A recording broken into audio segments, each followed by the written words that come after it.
capítulo vamos a hablar de tratamiento broncodilatador en una exacerbación del EPOC y vamos a responder estas preguntas. Uno es cómo se calculan las dosis para la exacerbación. Dos es si existe una diferencia entre las nebulizaciones y las inhalaciones. Y tres es cómo debo hacer el manejo de la medicación que el paciente ya venía tomando de manera ambulatoria.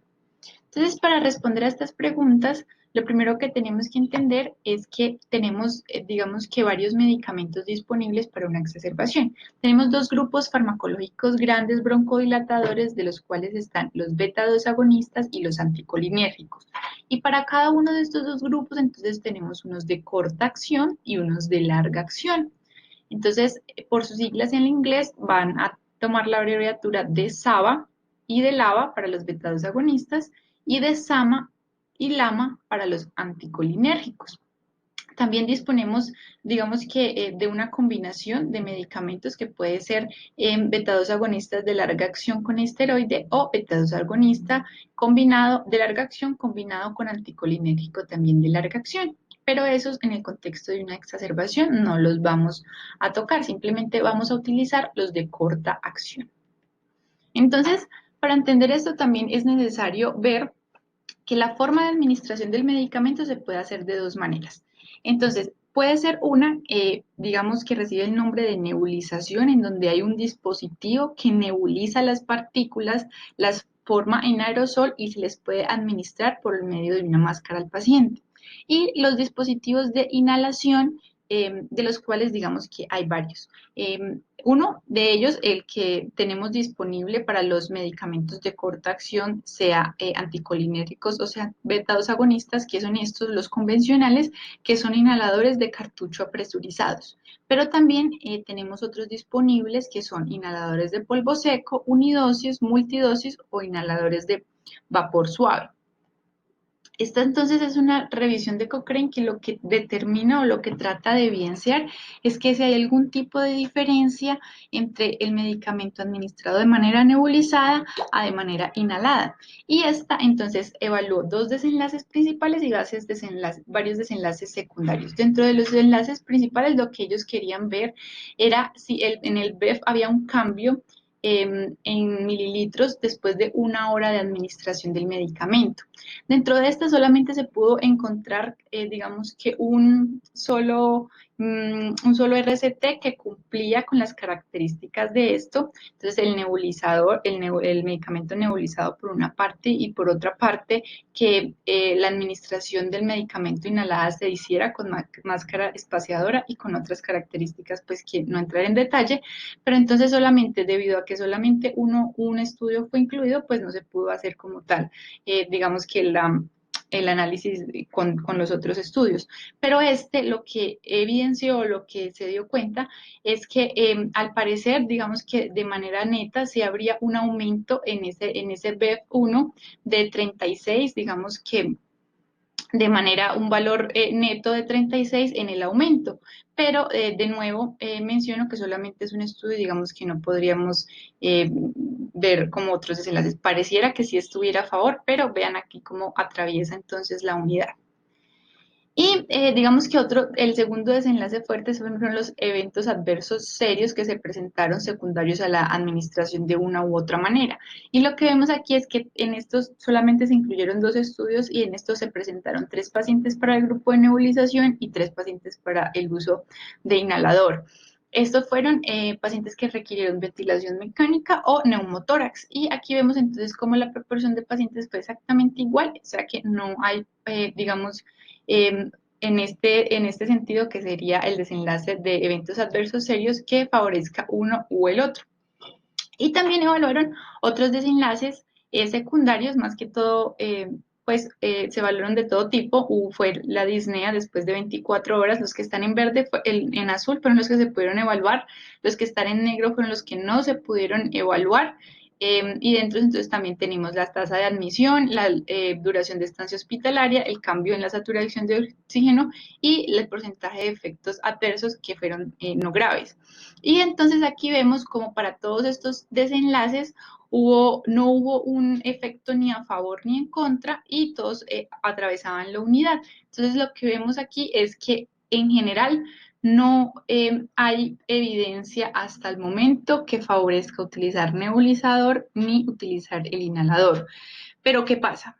Que como ustedes, todos nosotros conocemos, utilizar el inhalador a veces puede ser dispendioso. La técnica tiene que ser una adecuada técnica, ¿cierto?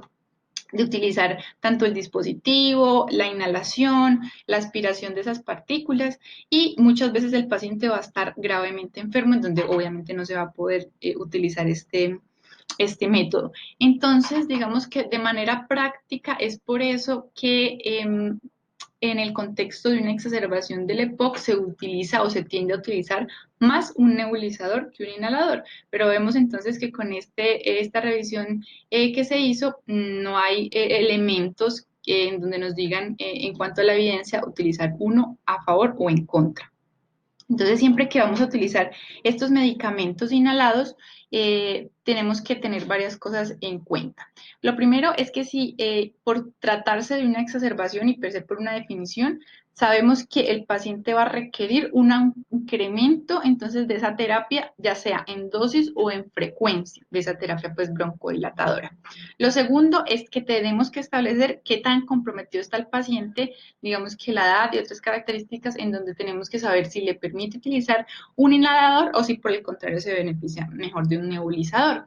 Y también a tener en cuenta, y esta es una recomendación que nos hace las guías GOL, y es si ese paciente recibía algún tipo de terapia, sobre todo de larga acción, de manera ambulatoria, lo que nos dicen es que no, pues no hay como recomendaciones de retirarla, sino que la recomendación sería intrahospitalaria continuarla y si no es posible o si yo tengo pues una terapia broncodilatadora de corta acción, digamos que de manera muy frecuente y por alguna razón interrumpí la otra terapia, entonces esta terapia de larga acción debería ser reiniciada antes de darle alta al paciente. Entonces, bien, aquí entramos a cómo debería ser la administración de estos medicamentos en una exacerbación. Y esta parte la hice un poco práctica para que nos quede claro. Entonces, cuando vamos a utilizar las nebulizaciones de salbutamol, tenemos que tener en cuenta varias cosas. Primero, la presentación, y es que el salbutamol, su presentación para nebulizar es un frasco, el contenido o la concentración viene 5 miligramos por mililitro.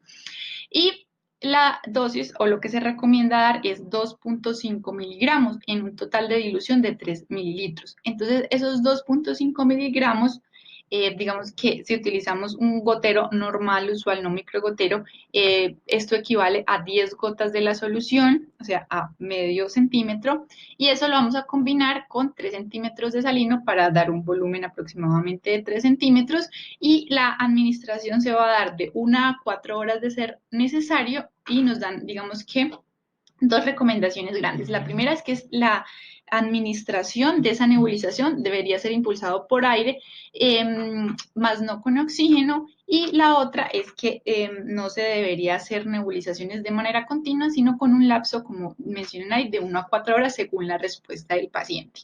Cuando vamos a utilizar un inhalador de dosis medida presurizado o el convencional que conocemos, entonces tenemos que saber que cada cartucho viene con 200 dosis y que la concentración que viene es 100 microgramos por dosis y que la dosis que vamos a emplear es 1 a 2 dosis cada hora y eso lo vamos a repetir 2 o 3 veces.